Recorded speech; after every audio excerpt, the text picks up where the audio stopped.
అందరికీ నమస్కారం. నా పేరు కృష్ణదీప్తి. మీకందరికీ మా ఛానల్కి స్వాగతం. జ్ఞానోదయ నవల 23వ భాగాన్ని చదువుతున్నాను.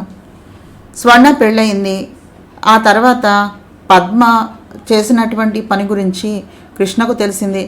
రాధిక ఇబ్బంది నీ వల్ల పడినట్లయితే ఇక మీదట కృష్ణ నిన్ను ఇంటి నుంచి పంపించేయగలడు. నువ్వు కనుక కావాలని వెళ్ళిపోయినట్లయితే నీ స్థానం తిరిగి నీకు దక్కడం అనేది జరగదు అని ఆనందభూపతి పద్మజకు వార్నింగ్ ఇచ్చారు. చేసేది ఏమీ లేదంటూ పద్మజ తండ్రి అక్కడ నుంచి వెళ్ళిపోయాడు. పద్మజ అదే విషయం కనకాంబికకు చెప్పింది. ఈ లోపల రాజేంద్ర ప్రసాద్ స్వర్ణతోటి భయంకరమైనటువంటి రతిని చేస్తూ ఆమెను కష్టపెడుతూ ఉండడం ఆమెకు అర్థం కావట్లేదు అతని నిజస్వరూపం ఏమిటా అని. అలాగే ఈ నెలలోనూ 4 రాత్రులు మాత్రమే పని ఉంది అని చెప్పి అతను రాత్రిళ్ళు ఇంటికి రాలేదు. ఆ 4 రాత్రులు సుఖంగా కంటి నిండా నిద్రపోయిందామె. పగలంతా తనకిష్టమైనటువంటి పాత పిక్చర్స్ పెట్టుకుని చూసి ఎంజాయ్ చేస్తూ ఉండిపోయింది. 4 సార్లు సినిమాకో షికార్కో నన్ను తీసుకుని వెళ్ళొచ్చుగా అని అడిగింది. నీ మీద నా మోజు ఇంకా తీరనే లేదు. తీర్చుకున్నాక నేను చేరవలసిన చోటికే పంపిస్తాను. తొందరే ఉంది. మొదట నన్ను ఇల్లరికంలో ఉన్నటువంటి ఆనందాన్ని చవి చూడనివ్వు. పెళ్ళయ్యాక మీ అక్క అసలు అత్తవారింటి ముఖమే ఎరగదట. నీకెందుకు ఆ అత్తిల్లు అన్నాడు అదోలా నవ్వి. ఆ నవ్వులో ఎప్పటిలా అందం కాకుండా ఏదో క్రౌర్యం కనిపించింది ఆమెకు. అయితే నా మీద మీకున్నది మోజు మాత్రమేనా, ప్రేమ లేదా? ఆశ్చర్యంగా ప్రశ్నించింది. భర్త అందమైనటువంటి రూపం వెనుక ఏదో కృత్రిమమైనటువంటి రూపం అస్పష్టంగా అప్పుడప్పుడు దర్శనమిస్తోంది ఆమెకు. ప్రేమ అనే పెళ్లి చేసుకున్న రాత్రిళ్ళు నేను ఎంతసేపు చూసినా, ఎంత అనుభవిస్తూ ఉన్నా అదేమిటో ఇష్టం ఎక్కువ అయిపోతోందే కానీ తరగటం లేదు. అందుకే మోజు అన్నాను అంటూ మీద పడ్డాడు. ఆ విధంగా స్వర్ణ కూడా పెళ్లి అయినా అత్తింటి కాపురం తెలియక పుట్టింటిలోనే ఉండిపోయింది. అప్పగారిలాగా తను కూడా ఇల్లరికం ఉండక తప్పదేమో అనే బెంగ మొదలై స్థిమితం లేకుండా చేస్తోంది ఆమెను. ఏం జరగనంత మామూలుగా భర్త వచ్చి మంచం మీద వాలటంతో అతని వైపు తిరిగి నిలువెల్లా చుట్టుకుపోయి అధరాలను కలిపింది పద్మ. కృష్ణ మాటలతో పనిలేని ఆ చొరవకు మనస్సులోనే థ్యాంక్స్ చెప్పి ఆమెతో హాయిగా రసజగత్తులో విహరించటం ప్రారంభించాడు. కారణం ఆమె ఏదైనా అంటే ఆ రోజు ఆమె సంసారం వదులుకుని వెళ్ళిపోయినా తెగించడానికే సిద్ధపడి వచ్చాడు పద్మాంబిక మందిరానికి. ఆ ప్రమాదం రానియకుండా పద్మ జాగ్రత్త పడటంతో అనవసరంగా గొడవపడి రాద్ధాంతం చేసుకోవటం ఇష్టం లేక రాజీ పడిపోయాడు. అసలు అలాంటి అలవాటు అతనికి ఇప్పటి వరకు ఎప్పుడూ లేదు. అయినా తను కన్నబిడ్డ విజ్జీని దృష్టిలో పెట్టుకోమని రాధిక చేసిన హితోపదేశం చెవికి ఎక్కింది. ఇదివరలో భార్యామణులతో క్రీడించడం తప్ప మరే సంగతి పట్టని అతనికి టైం ఎంత విలువైనదో, దాన్ని ఎలా సద్వినియోగం చేసుకోవాలో రాధిక వచ్చాక బాగానే తెలిసి వచ్చింది. ఫ్యాక్టరీ ప్రారంభోత్సవం మొదలుకుని భర్త కడగంటి చూపుకు కూడా దూరమైపోయారు రాధా పద్మలో. అంత బిజీగా మారిపోయాడు కృష్ణ చైతన్య. కారణం అతన్ని అంటి పెట్టుకుని పిఏ త్రిలోక్, సెక్రటరీ దిలీప్, దివాను దేవీదాస్, మేనేజర్ అచ్యుత్ ఒకరేమిటి చాలామంది ప్రదక్షిణాలు చేస్తున్నారు. అదీ కాక నిమిషం విశ్రాంతి లేకుండా ఫోన్ కాల్స్. వాటికి సమాధానం ఏమి ఇమ్మంటారంటూ అడిగే ప్రశ్నలు. వద్దంటే 40 సంవత్సరాలు పైగా బిజినెస్ చేసి పండిపోయిన ఆనందభూపతికి ఆశ్చర్యంతో మతిపోతూ ఉంది. ఆ మంది బార్బలం, ఆ హంగులు, ఆ బిజీ లైఫ్ చూశాక తన కొడుకేనా అని అనిపిస్తోంది ఆయనకు. ఇంకా భార్యలకు ఎందుకు అనిపించదు? అందుకే పద్మాంబిక జాగ్రత్త పడాలి అనుకుంది.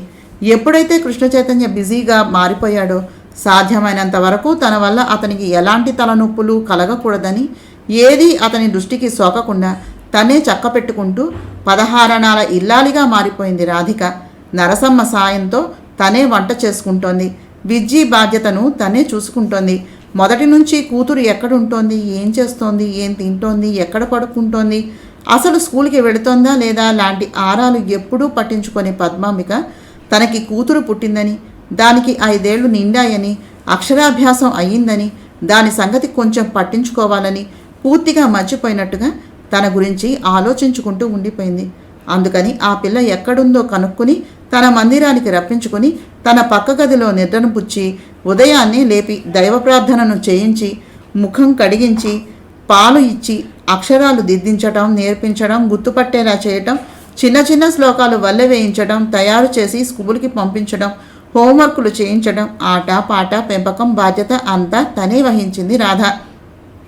ఇదివరకటిలా కృష్ణ చైతన్య తన మందిరానికే వెళ్ళి నిద్రపోతున్నాడు. రాధిక దగ్గర పడుకుంటే పద్మాంబిక హర్షించలేదు. అలాంటి పద్మాంబిక దగ్గర పడుకుంటే ఫోన్ కాల్స్ వస్తే విసుక్కోవటం, ఆఫ్ చేసేయడం చేస్తుంది. ఎంత ముఖ్యమైన సంగతైనా ఆమెకు నిద్ర ముఖ్యం. డిస్టర్బెన్స్ అసలు భరించలేదు ఆమె. అందుకని తన మందిరంలోనే ఒంటరిగా నిద్రించడం, ఫోన్ కాల్స్ తోటి లేవటం, నిత్య విధులు ప్రారంభించడం, బ్రేక్ఫాస్ట్ చేసే తండ్రిని కలిసి ఓ అరగంట మాట్లాడి వస్తూ తల్లి మందిరానికి వెళ్ళి దైవాన్ని మాతృదేవిని దర్శించటం, రాధిక దగ్గరకు వచ్చి కనిపించి మరీ వెళతాడు ఆఫీస్కి. సాయంత్రం ఓ గంట విజ్జి తన మందిరంలో గడిపి 9ంటికి రాధికను, 10ంటికి పద్మాంబికను కలిసి 11ంటికి వెళ్ళి తన మందిరంలో నిద్రించటం కొత్తగా అలవాటైంది కృష్ణ చైతన్యకు. పాత పద్ధతులు, బ్యాడ్ హ్యాబిట్స్ సెలవు తీసుకున్నాయి. 24 గంటల టైం సరిపోవటం లేదు.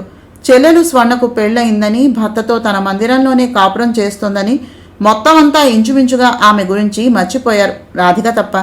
సంక్రాంతి పండుగ చేయవద్దు అని కృష్ణకు సంగతి గుర్తు చేస్తూ, సంక్రాంతి పండుగ చేయవద్దా అంది కృష్ణకి సంగతిని గుర్తు చేస్తూ ఓ రోజు రాధిక.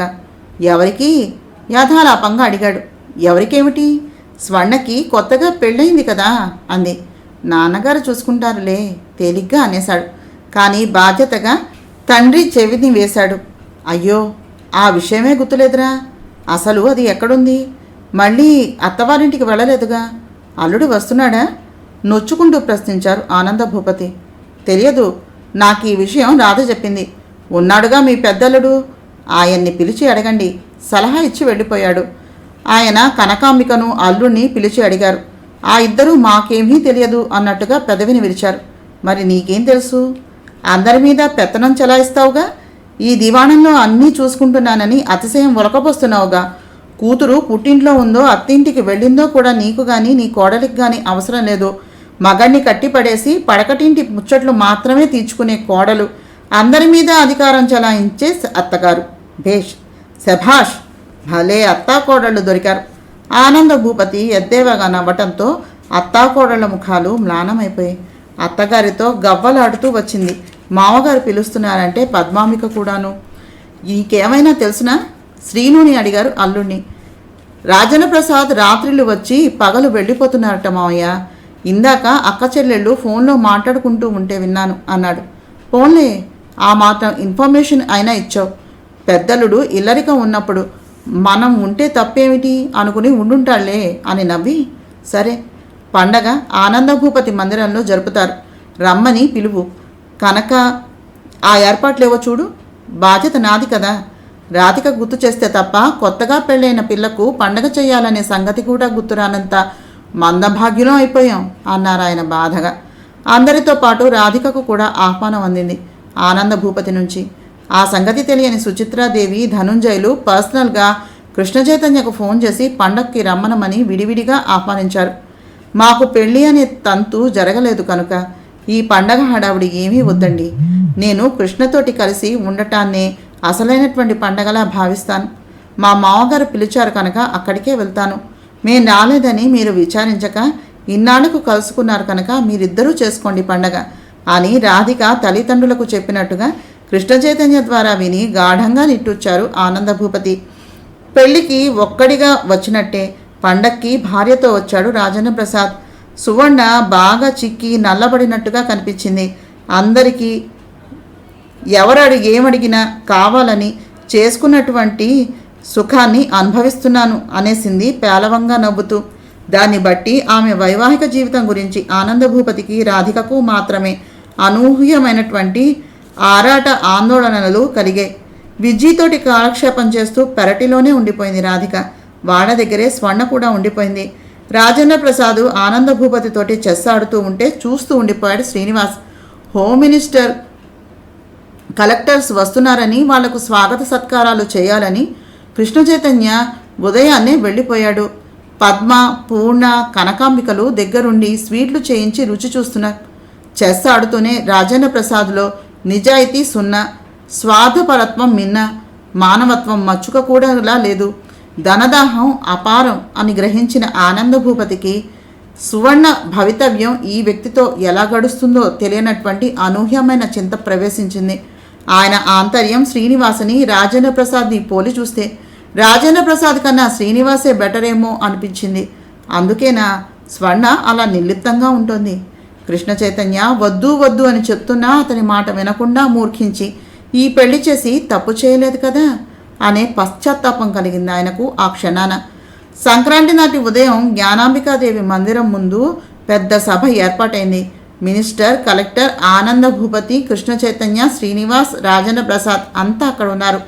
రాధిక, పద్మ, పూర్ణ, స్వర్ణ, కనకాంబికలు తమ తమ మందిరాలపై నుంచి చూస్తూ ఉన్నారు. ఆడవాళ్లకు పసుపు, కుంకుమలు, చీరలు, గాజులు ప్రతి సంవత్సరం లాగానే ఆ సంవత్సరం కూడా జ్ఞానాంబికాదేవి పంచిపెట్టింది. మగవాళ్లకు ఆనంద భూపతి పంచెలు, పళ్ళు ఇస్తున్నారు. నిరుద్యోగులకు అపాయింట్మెంట్ ఆర్డర్స్ కలెక్టర్ ఇస్తున్నారు. కృష్ణ చైతన్య నెలకొల్పిన వివిధ రకాల సంస్థలు బహుముఖాభివృద్ధి సాధించాలని ఉపన్యసించారు. సుచిత్రాదేవి జ్ఞానాంబికాదేవి అందిస్తూ ఉంటే ధనుంజయ్ ఆనంద భూపతికి అందిస్తూ లోపల కుమార్తె ద్వారా తమకు కలిగినటువంటి ఆనందానుభూతిని లోపలే మురిసిపోయారు. రాధికకు అదంతా చూస్తూ ఉంటే ఒక ఆలోచన కలిగి ఆ సాయంత్రం తల్లికి తండ్రికి ఫోన్ చేసి ఆ విషయం ప్రస్తావించింది. వెంటనే ధనుంజయ్ తన స్వగ్రామానికి వెళ్ళి చూశారు. అనారోగ్యాలతో తల్లిదండ్రులు, ఉపాధి కరువైనటువంటి తమ్ముళ్ళు, పెళ్ళైపోయి ముండమోసినటువంటి చెల్లెలు దయనీయమైనటువంటి పరిస్థితుల్లో కనిపించి మనసంతా కలతబారిపోయింది. నెలకు ఇంత అని పంపిస్తాను, అమ్మను నాన్నగారిని జాగ్రత్తగా చూసుకోమని చెల్లెలికి అప్పచెప్పి 10,000 ఇచ్చి ఇల్లు బాగు చేయిస్తాను అని చెప్పి తమ్ముళ్లను తీసుకుని వచ్చి కృష్ణ చైతన్యకు అప్పగించాడు. అంతకాలం తర్వాత కొడుకు వచ్చి బాధ్యతలు స్వీకరించడం అనేది తమ పూర్వజన్మ పుణ్యఫలంగా భావించి మురిసిపోయారు ఆ వృద్ధ దంపతులు. సుచిత్రాదేవి కూడా తన వాళ్లను కలుసుకుని వాళ్ళకి కూడా ఉపాధిని కల్పించింది. రాధిక వల్ల తమకు మంచి రోజులు వచ్చాయని అంతా ఉబ్బి తబ్బిబ్బైపోయారు. పండగ 3 రోజులు ఆనంద భూపతి ఆదేశాన్ని శిరసావహించి ఆయన ఇచ్చినటువంటి నగలు, చీరలు ధరించింది రాధిక. ఆమె రూపం, సౌందర్యం, లక్ష్మీ కళ, సౌకుమార్యం, లాలిత్యం చూసి అందరి కళ్లల్లోనూ దిగ్భ్రమ కలిగింది. పద్మాంబిక, కనకాంబికల్లో ద్వేషము, ఉక్రోషము, ఈర్ష, అసూయలు తలెత్తాయి. అందరి భోజనాలు అయ్యాక తను భోజనం చేసేది. అందరితో కలవకుండా దూరంగా పనివాళ్లతో కలిసిపోయినట్టుగా ఉండటం కృష్ణ చైతన్యకు చాలా బాధగా అనిపించింది. అసలు ఆమె తగదునమ్మా అని రావటం, పండగ సందర్భంగా ఆనందభూపతి మందిరానికి రావటమే హర్షించలేకపోయిన ఆ ఇద్దరు రాధికను వెళ్ళగొట్టాలంటే ఏం చేయాలా అని ఆలోచనల్లో పడిపోయారు వాళ్ళు. సంక్రాంతి పండుగ ఎలా వచ్చిందో అలాగే అంతా అట్టహాసంగానూ వెళ్ళిపోయింది.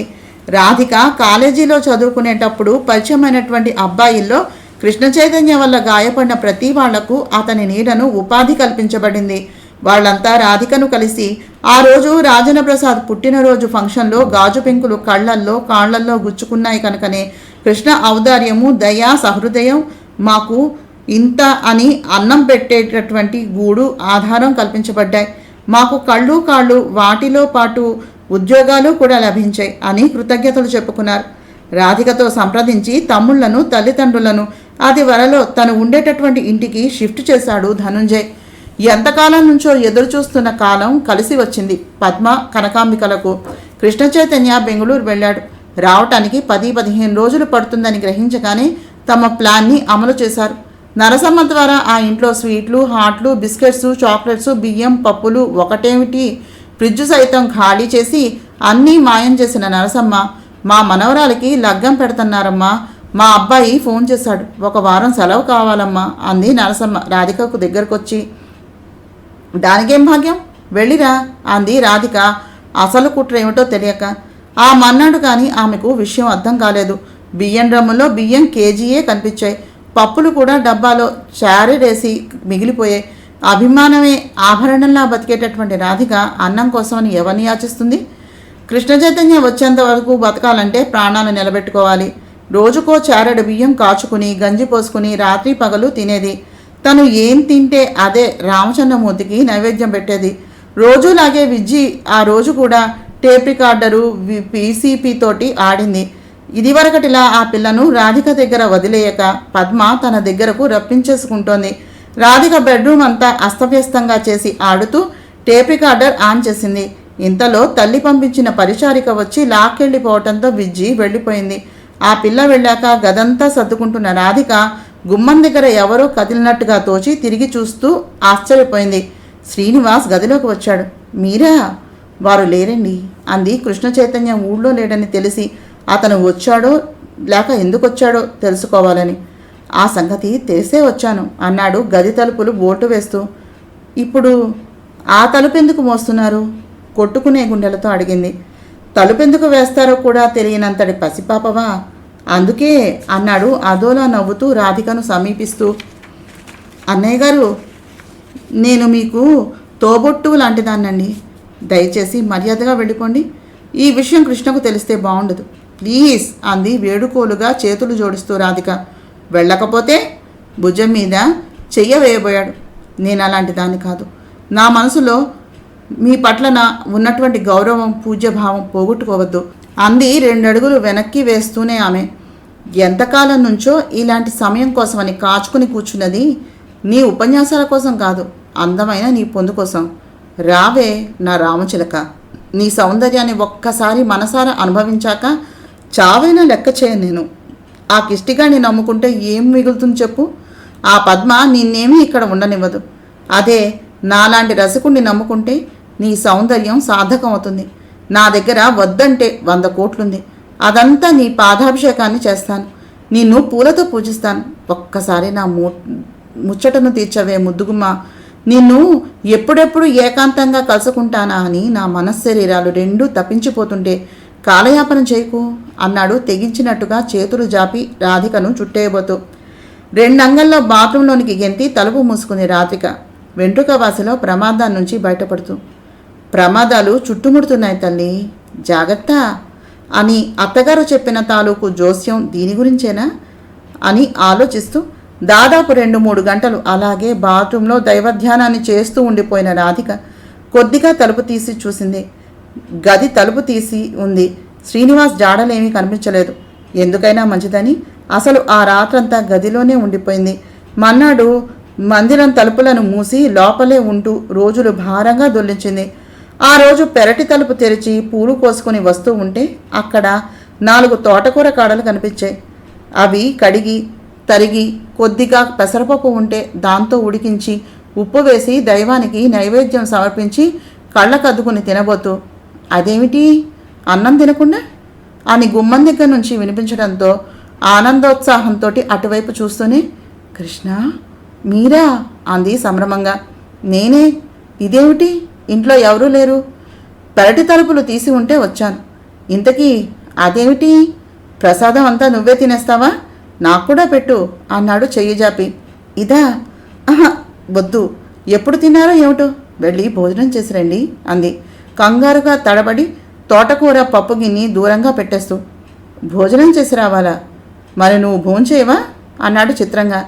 అదా అది అది అంటూ ఏం చెప్పాలో తోచక పెదవి కొరుకుతూ ఉండిపోయింది. తను వారం 10 రోజులుగా పస్తులుంటున్న సంగతి బయటపడిపోతుందేమో అన్నట్టుగా చూడసాగింది. ఏమిటి అసలు వంట చేసుకున్నావా? నరసం ఏది అంటూ వెళ్ళి ఫ్రిడ్జ్ను తెరిచాడు. ఎప్పుడూ దాని నిండుగా ఉండే పళ్ళు కానీ కూల్ డ్రింకులు కానీ ఏమీ కనిపించలేదు, మంచినీళ్ళు తప్ప. ఇదేంటి ఇందులో ఏమీ లేవు? నరసమ్మా గట్టిగా కేకవేశాడు. అది లేదు, మనవరాలికి లగ్గం పెడుతున్నారంటేను సెలవిచ్చాను అంది రాధిక. కిచెన్లోకి వెళ్ళి చూశాడు. అక్కడ వంట చేసుకున్న జాడలు లేవు. ఏదో అనుమానం వచ్చి అన్నీ మూతలు తీసి చూశాడు. ఏమీ కనిపించలేదు. అయితే ఎంతకాలం నుంచి చేస్తున్నావు ఈ ఉపవాసాలు? పరీక్షగా చూశాడు. రాధిక తల ఉంచుకుంది. వెంటనే ఆమె జబ్బ గుచ్చి పట్టుకుని తన వెంట బరబరా లాక్కెళ్ళిపోయాడు. అతని వెంట ఈడవబడుతున్నట్టుగా వెళ్ళిపోయింది రాధిక. ఆమెను ఆనంద భూపతి మందిరంలో కూలవేసి తండ్రికి జరిగిన సంగతంతా చెప్పేశాడు కృష్ణ చైతన్య. వింటూ ఉండగానే ఆయన కళ్ళు అగ్నిగోళాల వలె ఎరుపెక్కిపోయాయి. వెంటనే భార్యను పద్మాంబికను రమ్మనమని కబురు పెట్టారు. ఫ్రిడ్జ్లో పళ్ళు తీసి స్వయంగా కోసి ముక్కలు రాధిక కృష్ణలకు కడుపు నిండా పెట్టి తన మందిరంలోనే ఆ ఇద్దరికి అప్పటికప్పుడు వంట కూడా చేయించేశారు. రాధ ఇంట్లో వస్తువులను మాయం చేసిందెవరు? భార్య రాగానే కోడల్ని ఆవిడను మార్చి మార్చి చూస్తూ ప్రశ్నించారు. అత్తా కోడళ్ళు గతుక్కుమని ముఖముఖాలను చూసుకున్నారు. మిమ్మల్నే అడిగేది ఆయన గద్దించారు. ఈలోగా త్రిలోక్ నరసమ్మను లాక్కొచ్చాడు. ఆనంద భూపతి హంట తీశారు. నరసమ్మ భయభ్రాంతురాలైపోయి, నాకేం తెలియదు దొరా, రాధమ్మ కడుపు మాడిస్తేనే వెళ్ళిపోద్దని పెద్దమ్మగారు చెబితే బుద్ధి తక్కువ పని చేశాను, కాపాడు దొరా అని ఆయన కాళ్ళ మీద పడిపోయింది నరసమ్మ. వెంటనే కనకాంబిక చెంప చెల్లుమంది. నా మొగుడు నాకు దక్కించమని కోడలు దేవుళ్ళాడితే అందుకని పెద్దదానివై ఉండి బుద్ధి జ్ఞానం లేని దానిలాగా ప్రవర్తిస్తావా? మానుషం గల స్త్రీ ఉపవాసాలు చేస్తుందే కానీ పెదవి తెరిచి చెప్తుందా? ఏళ్ళు వచ్చాయి ఎందుకు? ఆవిడ మొగుడిని దక్కించమందట, ఈవిడ నడుంగట్టిందట. అసలు మీ ఇద్దరికి సిగ్గు లజ్జ ఉన్నాయా? కాపురం నిలబెట్టుకునే పద్ధతులు ఇవా? కడుపు మాడిస్తే రాధిక వెళ్ళిపోతుందని ఆ పిల్లకు తిండి గుడ్డ కరువు చేసి రాక్షస ఆనందాన్ని అనుభవిస్తున్నారా? అసలు మీరు ఆడవాళ్ళేనా? స్త్రీ జాతికే చీడపిరుగులు. చిచ్చి! ఆయన అసహ్యంగా దొలపరించేశారు ఆ ఇద్దరిని. పద్మాంబిక అహం దెబ్బతింది.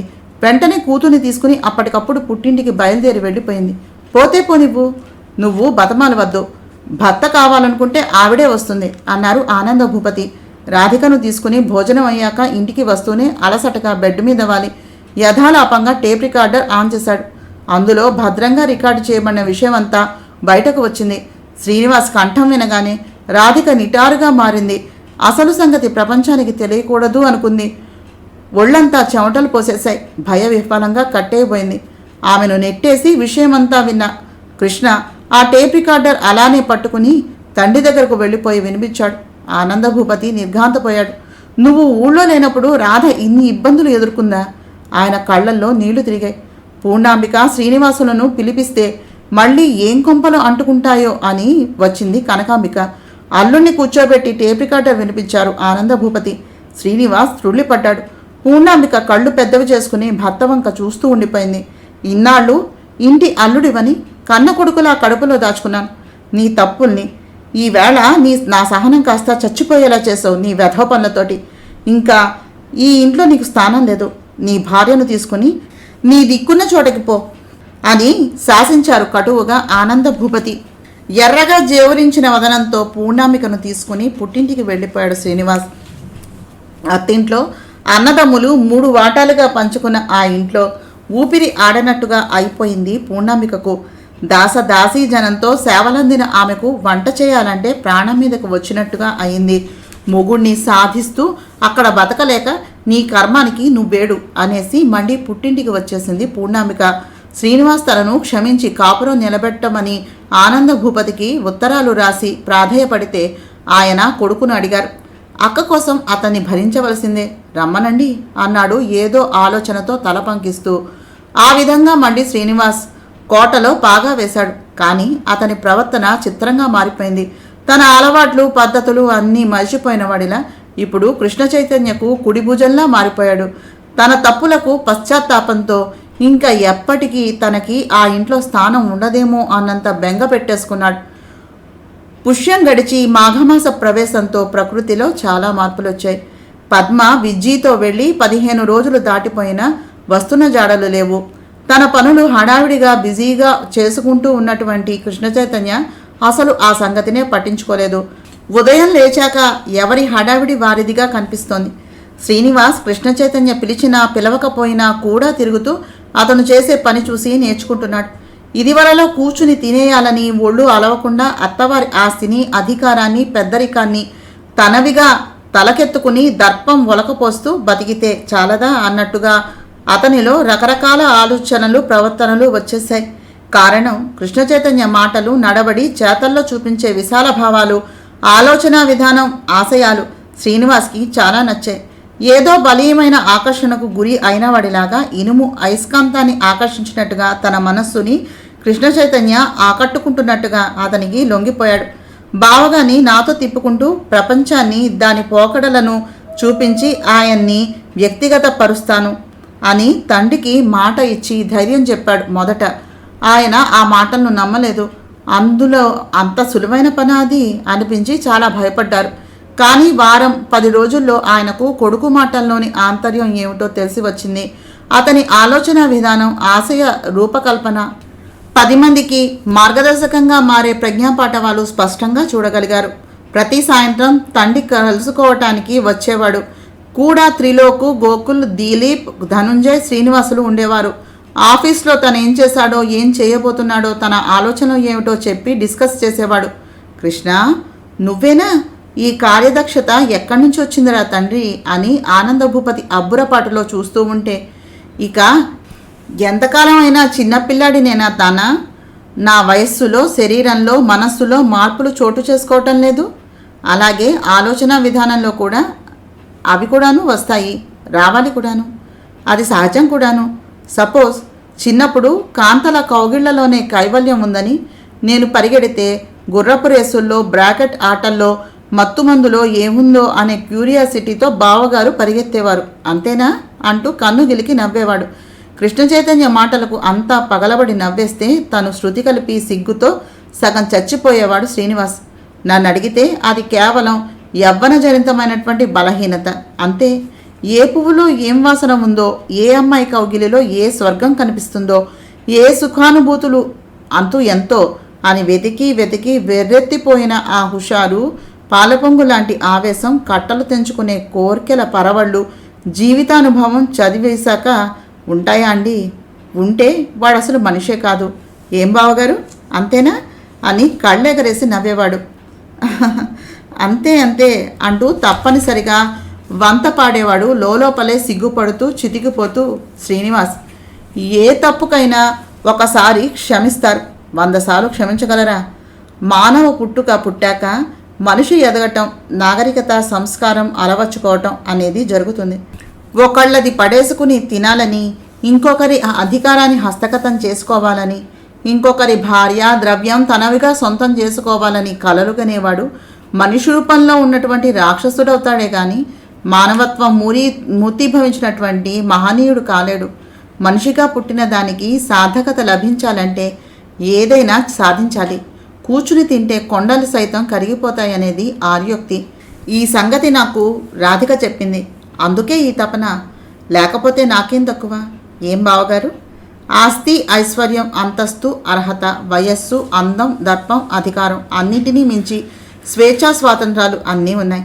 మా తాత ముత్తాతల సంపద, ఐశ్వర్యం కోరినంత ఉంది. అనుభవిస్తే అడిగేవాడెవడు? అయినా ఇప్పుడు ఆ ఆలోచన రావటం లేదు. కారణం, ఒక దేవత నా కోసమని దిగి వచ్చింది. నన్ను మానవోత్తముడిగా చూడాలని కలలు కంటోంది. ఆమె ఆశయం నిజం చేయాలనే తపన నాలో జనించింది. డబ్బు గలవాడు తినటం, తాగటం, దొల్లటం, రొమాన్స్ చేయటమేనా జీవితానికి పరమార్థం? కాదుగా.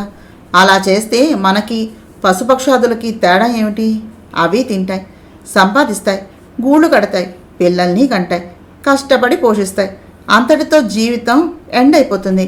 కానీ మనిషికి భగవంతుడు బుద్ధిని, వివేకాన్ని, సంస్కారాన్ని, వ్యక్తిత్వాన్ని, విశేషమైన తెలివితేటలను ఇచ్చింది. పశుపక్షాది మృగప్రాయంగా బతికి వాటిల్లో ఒకటిగా మట్టిలో కలిసిపోవటానికేనా? నోనో, నెవో. ఏదో సాధించాలి. మనిషి తలుచుకుంటే అసాధ్యం అనేది ఏదీ లేదని నిరూపించాలి. అందుకే నా రూటు పూర్తిగా మార్చుకున్నాను. నేను మహాత్ముని కాలేకపోయినా ప్రమాదం లేదు. మనిషిననే కనీస జ్ఞానాన్ని విస్మరించి బతికేస్తే ఎలాగా? డబ్బుంది, అంగబలం ఉంది, అధికార బలం ఉంది. నా మీద నాకు నమ్మకం, సంపూర్ణ విశ్వాసం ఉన్నాయి. కృషితో నాస్తి దుర్భిక్షం అన్నారు పెద్దలు. అందుకే ఖర్చు పెట్టడం ఎలాగో తెలుసుకున్న నేను బావగారు సంపాదించడంలో ఉన్న కష్టం ఏమిటో ముందు తెలుసుకుంటాం. తర్వాత మేం బతుకుతూ మా నీడన 10 మందికి నీడను కల్పిస్తాం. బతుకు తెరువుకు మార్గాలు చూపించి ఆధారాలను కల్పిస్తాం. ఏం బావగారు, అంతేనా అన్నాడు అదే నవ్వుతో శ్రీనివాసుని కళ్ళెగరేసి ప్రశ్నిస్తూ కృష్ణ చైతన్య. అవును కృష్ణ, నీ మాటలు నాలో కొత్త ఆశలకు చిగుళ్ళు వేశాయి. నేనేం చేయాలో చెప్పు, చాలు చేసుకుంటూ పోతాను. సోమరిగా, పశుప్రాయంగా, ఇల్లరికపుటు అల్లుడిగా బతికేసినటువంటి బద్దకస్తుడైన ఆ శ్రీనివాసు నాలో చచ్చిపోయాడు. ఇప్పుడు ఉన్నది నీ చేతులతో నువ్వు మలచినటువంటి కొత్త శ్రీనివాస్ పునర్జన్మను ధరించాడు. నాకు కీర్తి కిరీటాలు అవసరం లేదు. ఇంతకాలం నేను అజ్ఞానంతో ఏం పోగొట్టుకున్నానో ఆ గౌరవం మళ్ళీ నాకు దక్కితే చాలు. నన్ను కన్నతండ్రి ఎలాగో లేడు. కన్నతండ్రి కంటే ఎక్కువగా నన్ను అక్కున చేర్చుకుని, నన్ను నమ్మి అన్నీ నా చేతుల్లో పెట్టి పెద్ద కొడుకుగా ఆదరాభిమానాలు చూపించిన మామయ్య ఆపేక్ష మళ్ళీ దొరికితే అదే నాకు అపూర్వమైనటువంటి పెన్నెది కంటే ఎక్కువ. నాకెవరున్నారు మీరు తప్ప అంటూ ఉంటే శ్రీనివాస్ కంఠం గద్గదంగా మారి కళ్ళల్లో నీళ్లు చిప్పిల్లాయి. ఆ కళ్ళల్లో వెలుగు, ఆ కంఠంలో ఉత్సాహం కూడా పోటీలు పడ్డాయి. వింటూ చూస్తున్న అందరిలోనూ శ్రీనివాసులో వచ్చినటువంటి పరివర్తన అర్థమైంది. గుంభనంగా నవ్వి కొడుకు భుజాన్ని అభినందనగా నొక్కి అందులోనే తన ఆనందాన్ని వ్యక్తం చేశారు ఆనంద భూపతి. తన కొడుకు, తన రక్తం, తన చేతుల్లో పెరిగినటువంటి పసివాడైనా ఈ కృష్ణ ఇంత ప్రాజ్ఞుడిగా మారాడు అంటే దానికి కారణం రాధిక. సుత్తి సానా చేపట్టి శిల్పి బొమ్మను చెక్కినట్టుగా మలచింది తన కొడుకులో ఉన్నటువంటి వ్యక్తిత్వాన్ని. అది తనలో దాచుకోలేక ఆయనకు పంచుకునే తోడు కావాలని అనిపించింది. ఆ తోడు ఎవరు? ముడిపడిన ఆయన కనుబొమ్మల మధ్యన ముడి విడిపోయింది. రాధిక ఒక్కతే. ఇంకెవరికి ఆ సంస్కారం లేదు అనిపించగానే రాధికకు ఫోన్ చేశారు ఆయన. మరి తర్వాత కాబోయేదేమిటి? నెక్స్ట్ ఎపిసోడ్లో విందాం. తప్పకుండా మా ఛానల్ని సబ్స్క్రైబ్ చేసి, షేర్ చేసి, లైక్ చేసి, కామెంట్ చేయండి. మా జ్ఞానోదయం ఎలా ఉందో. నమస్తే.